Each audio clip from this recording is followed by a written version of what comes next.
हर मुसीबत में हर मुसीबत में तुझको संभाला, हर मुसीबत में मुझको संभाला।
थर्सडे कौन कौन यहां मौजूद था?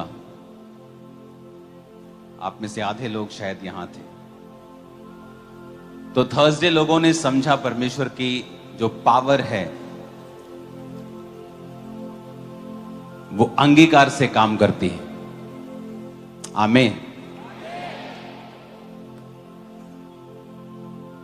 अब उस आयत को अगर आप फिर ध्यान से पढ़े तो उसमें लिखा है, इसलिए प्रभु में और उसकी शक्ति के प्रभाव में बलवंत बनो। अब ये कौन कह रहा है बलवंत बनो? परमेश्वर। किसको कह रहा है? आपको। बोलो तुम। मुझे कह रहा है। लिखा है, finally my brethren be strong in the Lord and in the power of his might. उसने ये नहीं कहा कि परमेश्वर तुम्हें बलवंत करेगा या परमेश्वर तुम्हें सामर्थ्य करेगा। पौलुस ये कह रहा है, कहता, माय ब्रेदरन, मेरे भाइयों, प्रभु में और उसकी शक्ति के प्रभाव में बलवंत बनो। Be strong in the Lord and in the power of his might. इसका मतलब यह है कि कहता कि तुम प्रभाव और सामर्थ्य बनो, प्रभावशाली बनो। उसने ये नहीं कहा परमेश्वर तुम्हें सामर्थ्य बनाएगा और वो तुम्हें प्रभावशाली बनाएगा। ये वॉलंटरी काम करना बंद कर दे। रुक जा वहीं पे। अकल है तुमको? वचन चल रहा है, तुम अपनी कुर्सियां संभाल रहे हो।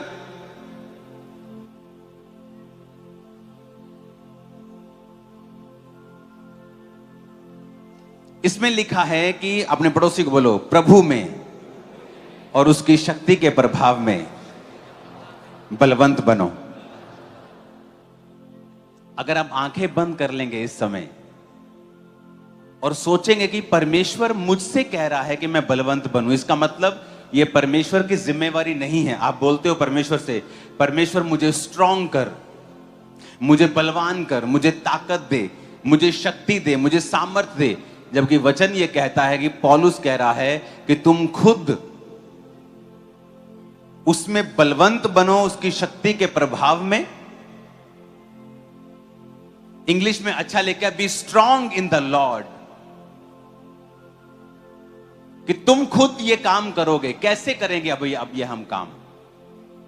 आप जानते हैं बहुत सारी चीजें। आज आप परमेश्वर पर आस लगाते हैं, या बहुत से लोग परमेश्वर से क्वेश्चन पूछते हैं जब उनकी लाइफ में हीलिंग नहीं होती, या अपने फेलो ब्रदर की लाइफ में वो हीलिंग नहीं देखते, चंगाई नहीं देखते, तो वो कहते हैं कि परमेश्वर ने नहीं किया। जबकि ये रॉन्ग है। वचन ये कहता है कि परमेश्वर ने वो एबिलिटी, वो ताकत, वो सामर्थ चर्च को दे दी है। अगर चर्च नहीं करेगी तो परमेश्वर नहीं करेगा। परमेश्वर ने सारा कुछ ओपन कर दिया है। उसने एक अलमारी आपको दे दी है, उस अलमारी में हीलिंग है, डिलीवरेंस है, और उसकी चाबियां आपके हाथ में दे दी हैं। अगर आपको हीलिंग चाहिए, आपको हीलिंग वाला चाबी लेना पड़ेगा और उस अलमारी को खोलना पड़ेगा और अपनी हीलिंग को रिसीव करना पड़ेगा। जो परमेश्वर की एबिलिटी है, जो परमेश्वर की ताकत है काम करने की, हील करने की, डिलीवर करने की, चर्च को उस कदमों में, उस बूटों में, उन शूज में, परमेश्वर की उस एबिलिटी में अपने आप को खुद लाना पड़ेगा। परमेश्वर ने सारा काम कर दिया है। कितने मेरी बात को समझ रहे हैं? अगर अब हीलिंग नहीं हो रही है तो इसमें परमेश्वर का कसूर नहीं है। कोई ऐसा व्यक्ति नहीं है जो परमेश्वर की तरह उसी धार्मिकता में घुस के, उसी धार्मिकता में चल के, जो परमेश्वर ने पावर ऑलरेडी अवेलेबल की हुई है, उसका फायदा ले सके। कितने मेरी बात को समझ रहे हैं? तो जब शैतान आपको अविश्वास में डालने की कोशिश करता है किसी काम के ना होने की वजह से, उसके पीछे का कसूर परमेश्वर का नहीं है, बल्कि हमारा खुद का है, आपका खुद का है। कितने मेरी बातों को समझ रहे हैं? उसने कहा बी स्ट्रांग। अगर हम इसे एम्प्लीफाइड बाइबल में पढ़ेंगे तो उसमें लिखा है in conclusion B strong in the Lord. कहता हल यह है कि परमेश्वर में मजबूत हो जाओ, B strong in the Lord. अब कैसे मजबूत होना है उसने इस बाइबल में यह भी बताया है। जिस तरह पौलुस जब बाइबल में कहता है कि पवित्र आत्मा से भरते जाओ, दाखरस के मतवाले मत बनो, फिर वो आगे लिखता भी है कि पवित्र आत्मा से परिपूर्ण कैसे होना है। कहता अपने आप से बात करो, भजन संहिताओं में से अपने आप से बात करो, परमेश्वर का धन्यवाद करो, हर समय आत्मा में भजन और कीर्तन करते रहो। उसने ये भी बताया कि पवित्र आत्मा से भरना कैसे है। जबकि आप प्रभु से कह रहे हो कि परमेश्वर मुझे पवित्र आत्मा से तू क्यों नहीं भर रहा, मुझे 20 साल हो गए पवित्र आत्मा से मुझे क्यों नहीं भरा। जबकि ये भी हमारी जिम्मेवारी है आत्मा में बात करके अपने आप से भजन संहिता में से बात करना। यहोवा मेरा चरवाहा है। चाहे आपके अंदर डर हो, दाऊद की तरह बोलना, मैं ना डरूंगा क्योंकि परमेश्वर मेरे संग है। कितने मेरी बातों को समझ रहे हैं? अब कहता स्ट्रांग बनना कैसे है? कहता B empowered through your union with him. कहता एम्पावर होना है अपनी यूनियन के साथ जो परमेश्वर के संग होगी तुम्हारी।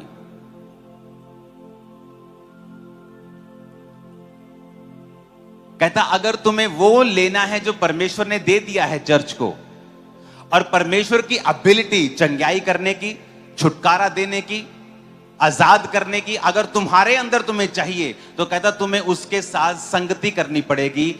B empowered through your union with him. अपने आप को परमेश्वर के साथ तुम्हें संगति में रखना पड़ेगा, उसके साथ यूनियन रखनी पड़ेगी, राइचियसनेस में चलना पड़ेगा। पहला काम धार्मिकता में चलना पड़ेगा। और सेकंड काम जो क्रिश्चियन नहीं कर रहे वो है अपने शब्दों को तुम्हें चेंज करना पड़ेगा और तुम्हें वो बोलना पड़ेगा जो तुम अपनी लाइफ में चाहते हो।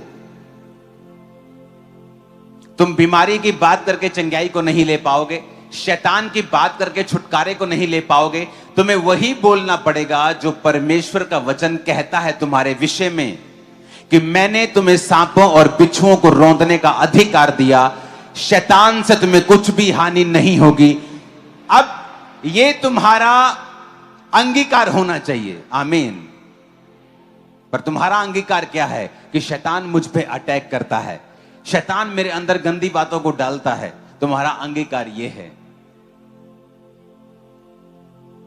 तुम्हारा अंगीकार यह है, क्योंकि रिपोर्ट में आया है मैं बीमार हूं तो मैं बीमार हूं, लेकिन बाइबल का अंगीकार यह है उसके कोड़े खाने से मैं चंगा हो चुका हूं। अब जो परमेश्वर की एबिलिटी है, जो परमेश्वर का जो गुण है, जो परमेश्वर की सामर्थ्य है, आप उसको अपने जीवन में काम करता हुआ देख सकते हो। आपको दो काम करने होंगे। पहला, आपको परमेश्वर के संग संग चलना होगा। आपको परमेश्वर के संग राइचियसनेस में, धार्मिकता में चलना होगा। आपकी तौबा होनी चाहिए, प्रार्थना होनी चाहिए, बपतिस्मा आपका हो जाना चाहिए, प्रभु भोज आप लेते हुए होने चाहिए। आपकी लाइफ में कोई ऐसा अनकन्फेस्ड सिन नहीं होना चाहिए, पाप नहीं होना चाहिए जो आपने अंगीकार नहीं किया, या आप कंटिन्यू वो पाप दोबारा से दोबारा करते जा रहे हैं। इसका मतलब आप परमेश्वर की वो एबिलिटी, वो ताकत जो उसने ऑलरेडी चर्च को दे दी है, आप उसको अपनी लाइफ में काम करता हुआ नहीं देखेंगे, क्योंकि उसका कारण आप खुद हैं। कितने मेरी बातों को समझ रहे हैं? अब परमेश्वर कहता है कि तुम मुझ में मजबूत बनो। कैसे? मेरे संग चल के, मेरे साथ यूनियन करके। और सेकंड है वो शब्दों को बोल के जो मैंने ऑलरेडी तुम्हारे विषय में बताए हैं। इसलिए पौलुस आपको पता है क्या कहता है बाइबल में? कहता परमेश्वर में मैं सब कुछ कर सकता हूं। आप सब कुछ कर सकते हैं, लेकिन आपका अंगीकार यह होना चाहिए। हालेलुया। चेलों के पास आकर उन्हें सोता पाया और पतरस से कहा, क्या तुम मेरे साथ एक घड़ी भी नहीं जाग सके? हालेलुया। ये तकलीफ है प्रभु की। वो क्या बोल रहे, एक घड़ी नहीं जाग सके। वो दिन रात उनके साथ रहते थे, वो उनको रोटी तोड़ के खिला रहा, सब कर रहा है, जमाने भर में लेता फिर रहा है। वो बोल रहे एक घड़ी जाग जाना मेरे लिए भाई। वो सो गए, पतरस सो गया। फिर भी परमेश्वर ने उन्हें क्षमा किया। क्या तुम मेरे लिए एक घड़ी भी नहीं जाग सके? ये टोंट थी प्रभु की। वो कुछ बुरा नहीं चाहता था, पर उनको उन्होंने बता दिया कि तुम एक घड़ी भी नहीं जाग सके।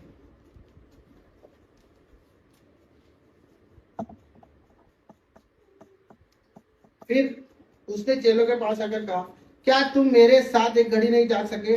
जागते रहो और प्रार्थना करते रहो कि तुम परीक्षा में ना पड़ो। आत्मा तो तैयार है परंतु शरीर दुर्बल है। यहाँ पे परमेश्वर साफ साफ बोल रहा है, क्या मैं तो पड़ गया हूं परीक्षा में, ऐसा ना हो मेरे साथ तेरा भी क्रूस होगा। जागो और प्रार्थना करो, क्योंकि मैं तो परमेश्वर के वादे पे टिक गया हूं। तुम भी जागो और परीक्षा में न पढ़ो। और उनको वहां पे भी प्रभु ने एक वर्ड के द्वारा समझाया कि जो आत्मा ना तुम्हारे दिन भर बोलती रहती है, परमेश्वर हमसे प्यार करते हैं, परमेश्वर आपके प्रभु ये अब तेरा शरीर तेरे साथ नहीं दे रहा है, क्योंकि तू दुर्बल हो गया, तू दुर्बल स्थिति में आ गया, क्योंकि नींद हावी हो गई।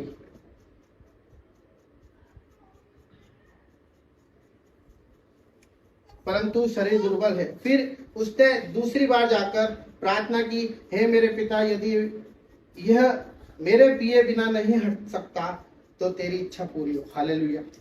या परमेश्वर ने बोल दिया कि आप ठीक है, एक्सपेक्टेड जो भी आप बोलोगे वो मैं पी लूंगा उसको। तब उसने आकर उन्हें फिर सोता पाया, क्योंकि उनकी आंखें नींद में भरी हुई थी। कौन थे वो लोग? कौन? मनुष्य नहीं थे वो, प्रभु के सिलेक्टेड लोग थे। वो चुने हुए थे। वो प्रभु ने 12 को प्रेरित किया, अभिषेक किया, उनका सब कुछ किया, उनको दुष्ट आत्मा निकालने की ताकत दी थी, सब कुछ दिया था। वो लोग थे जो दिन रात प्रभु प्रभु करते थे कि प्रभु ज्ञान की बातें तो आपके पास है, हम आपको छोड़ के कहाँ जाएंगे, अनंत जीवन तो आप ही देते हैं प्रभु। और आज अनंत जीवन की बात आई तो नींद में भरे पड़े थे। उन्हें छोड़ फिर चला गया। ठीक है। फिर तीसरी बार प्रार्थना करने गया। तब उसने चेलों के पास आकर उनसे कहा, अब सोते रहो। हालेलुया। यहाँ पर परमेश्वर उस दर्द में, परेशानियों में भी बोला कि अब ठीक है, अब तुम सोते रहो, क्या काम क्यों? तुम बहुत प्रेम की बातें की, पर सोते रहो, परंतु सोते रहो और विश्राम करो। ठीक है। देखो अब इस सोते रहो यहाँ पर एक थोड़ा सा डॉट लगा हुआ है। इसका मतलब कि प्रभु ने उनको एक टोंट मारी है कि सोते रहो, विश्राम करते रहो, चलो फिर भी मेरे साथ चल के देखो क्या मेरे साथ क्या क्या होएगा। यहाँ आगे वचन में लिखा है कि देखो वो घड़ी आप पहुंची है और मनुष्य का पुत्र पापियों के हाथ पकड़ाया जाता है। और चेले देखो मेरे पकड़ने वाला निकट आ पहुंचा है। पकड़ने वाला निकट आ पहुंचा है। और पकड़ने वाला कौन था और पकड़ाने वाला कौन था? और पतरस कौन था जो 3 बार इनकार करता था? ये कौन थे? ये सब साथ में रहने वाले थे। तो परमेश्वर ने वो बताया कि सब बोलते हैं प्रेम करना बहुत कठिन है, परमेश्वर से प्रेम करना बहुत कठिन है। अब पकड़ाने वाला क्या कर रहा है? देखो, एक तो सो रहा, एक मुर्गे की बांध के पहले 3 बार मना कर रहा, और प्रभु ने बोला मैं तो प्रभु तेरे से पहले आऊंगा, आपको ये दिक्कत होगी ना तो मैं खड़ा हो जाऊंगा, है ना? वो व्यक्ति था। और ये पकड़ाने वाला कौन है? आगे हम पढ़ते हैं, वो एक यही रहा था कि यहूदा जो 12 में से एक था, आया उसके पास प्रधान याजकों और लोगों को, पुरोहितों को, और बड़ी भीड़ तलवारें और लाठियां लिए हुए आई। उसके पकड़वाने ने उन्हें संकेत दिया था कि जिसको तू चूम ले वही उसे पकड़ लेना। और तुरंत यीशु के पास आकर हे रब्बी नमस्कार, और उसको बहुत चूमा। Hallelujah, hallelujah. मैं हालेलुया प्रभु के लिए बोल रहा हूँ, क्योंकि प्रभु का प्रेम देखो कैसा। अब वो कौन था चूमने वाला? यहाँ पे प्रभु ने उसको है ना समझाया है। वो आगे और ऐसे ये वर्ड लिखा देखो यहाँ पे, बहुत चूमा। एक बार नहीं, चूमे जा रहा प्रभु को। अब प्रभु ने उसको क्या बोला? हे मेरे मित्र, जिस काम के लिए तू आया ना वो कर, फालतू काम मत कर। है ना, हो गई तेरी भी 30 चांदी के सिक्के में आ गया तू भाई, खत्म। अब जब उसको पकड़ लिया गया तो उनके पास आकर यीशु पर हाथ डाले और उसे पकड़ लेगा। इसका लास्ट वचन और पढ़ेंगे 56वां। इसमें लिखा है, परंतु यह सब इसलिए हुआ कि भविष्यवक्ता के वचन पूरे हो, सब चेले उसे छोड़कर चले गए। हालेलुया, भाग गए। अभी तक 3 की बात थी, यहाँ पे साफ लिखा है सब चेले छोड़ के चले गए। परमेश्वर नहीं चाहता हूँ उस स्थिति में कि हमारे साथ वाले हमको छोड़ के भाग जाए। परमेश्वर चाहता है कि तुम मुझसे प्रेम करो। इंसान का प्रेम कल बदलेगा। जब परिस्थिति आएगी वो बदल जाएगा। पति पत्नी कितने कैसे चलते डिवोर्स, साथ जीने मरने की बातें करते हुए सब पलट जाते हैं। ऐसे बहुत सी चीजें, बाद में भाई बहन में प्रॉपर्टी की लड़ाई होती है, सब बदल जाते हैं। पर परमेश्वर का प्रेम ऐसा प्रेम है जो कभी नहीं बदलता। तो ये वो चाबी है जो परमेश्वर हमसे चाहता है। क्या उस चाबी को समझे? चाबी क्या है? परमेश्वर का प्रेम। उस प्रेम में चलो। ज्ञानवान बनना अच्छा है, वचन पढ़ना अच्छा है, सब कुछ अच्छा है, पर उसके प्रेम के साथ जब हम करेंगे ना तो सच में, अब जैसे मैं भैया से बहुत प्यार करता हूँ, पर मैं भैया को जानता नहीं हूँ, समझना, भैया की मैं एक्चुअल परिस्थिति नहीं जानता हूँ, भैया से प्रेम करता हूँ तो मैं समझ जाऊंगा भैया कैसे। पर अगर मैं भैया को आइडेंटिफाई करता रहूँ रोज कि पढ़ के या तो इनने वादा करा, यहाँ तो करा, ये करा, उससे नहीं होगा। मैं अगर उनको प्रेम करूंगा तो मेरे को मालूम है मेरे भाई मेरे लिए अच्छा, मैं भाई से प्रेम करूंगा तो मेरे को मालूम है कि मेरा बुरा नहीं करेंगे, ये मेरे लिए अच्छा ही रास्ता निकालेंगे जीवन में। तो वो प्रेम ऐसा है जो हमेशा आना। तो प्रेम ऐसी चीज है वो कभी भी किसी का बुरा नहीं करता। रोड चलते भी हम 10 रुपए दे देते ना, हम भूल जाते कि हमने प्रेम, चलो ठीक है ये अपना नहीं है, सगा नहीं है, पर दे दिया, चलो छोड़ो। बहुत सी जगह हम आगे बढ़ चढ़कर देते हैं, है ना, वो हमारे अंदर वो प्रेम इसलिए देते हैं, इनको देता ही नहीं है कोई, है ना। एक छोटी स्टोरी है लास्ट, इस पूरे वचनों के बारे में एक छोटी सी स्टोरी जो मैं वो से लिख के लाया। वो स्टोरी ये कहती है, एक बहुत गरीब था, वो किसी दुनियादारी को नहीं जानता था, पर रोड चलते चलते एक मजदूर था, मतलब वो समझ लो बिल्कुल ऐसा व्यक्ति था जिसका ना समझ लो ना कोई उसका आव था ना भाव था ना, उसके जीवन में कुछ उद्देश्य था। और वो चल ही रहा था, इतने में उसको रोड पे एक हीरा मिल जाता है, एक हीरा उसको मिल जाता है, पर उसको उसकी कदर, उसको पता नहीं क्या है क्या नहीं। तो जैसे हम पूछते हैं ना, तो वो एक जोहरी के पास चलता है, जोहरी के पास जाके खड़ा होता है और उससे बोलता है कि ये हीरा देखना 2-5 रुपये मिल जाए, है ना। वो सॉल्व करता, वो बताता अबे इसकी कीमत नहीं आंक सकता, जा राजा के पास जा। जो राजा है ना वो बताएंगे देखो इसकी कीमत मैं नहीं बता सकता, ये हीरा मैंने पहली बार देखा। तो राजा के पास जाता है, जब राजा के पास जाता है तो उसके यादव उसको ले जाते हैं कि हीरा लेके आया है। फिर राजा भी एक जोहरी को बुला के उससे घिसवाता है और पूछता है, तो बोलता है महाराज आपकी पूरी संपत्ति भी दे दोगे ना तो इसका मोल नहीं है, ये अनमोल है। तो राजा बोलता है ये तो मैं किसी भी कीमत में चाहिए, किसी भी कीमत में दे दो मेरे को। अब कहानी में ट्विस्ट आता है कि उसके पास आते हैं, बोलते तेरे को क्या चाहिए? राजा सब कुछ देने को तैयार है, तो एक काम करना, सुबह आना नहा धो के, और तेरे लिए द्वार खुला पड़ा रहेगा, और तेरे को जो भी लाना ना यहाँ से ले जाना, कोई तेरे को मना नहीं करेगा। पर राजा से आना, तो वो जाता है और सुबह नहा धो के चल के चलो आज तो, और एक चीज उठा लूंगा मेरे जीवन में जो नहीं है वो सब ले लूंगा, क्योंकि हीरा था मेरे पास, और वो हीरा देना चाहता था इसलिए। तो जो राजा रहते हैं उसके वजीर वो सियाने रहते हैं, वो क्या करते हैं, पहले वाले हॉल में है ना बहुत सारे कपड़े रखते हैं, और ऐसे उसको कपड़े रखते हैं जो उसको कभी नहीं देखे, तो उसकी नजर कपड़ों पे जाती है। और यार पहन के देखता हूँ मैं, यार कैसा दिखूंगा। बहुत सारे कपड़े बदलता, आधे घंटे हो जाते, कपड़ा पहन लेता है, बोले ये मेरे फिटिंग का भाई, सुबह का पहर उसका। पर जो उन्होंने शर्त ये रखी थी कि सुबह है ना, जब सूर्य उदय होगा ना, अस्त के पहले जो ले जा सकता हो ले जाना, उसके बाद कुछ नहीं ले जा सकता तू। और 1 से 1.5 घंटा कपड़ों में निकाल देता।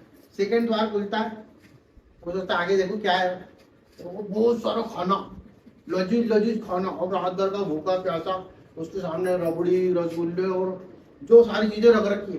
बोला चलो यार खा भी लो, अभी तो कपड़ा तो अच्छे पहन लिया, खा भी लेता हूँ मैं। वो खा लेता भी है, इतना खा लेता है कि ना मजा आ जाता है उसको। अब वो राजा के आजक सियाने रहते हैं, तीसरा द्वार खोल के बिस्तर ला के रखते हैं और वो भी रख देते हैं, वो दस्त क्या बोलते हैं, बोले आओ महाराज आप सो।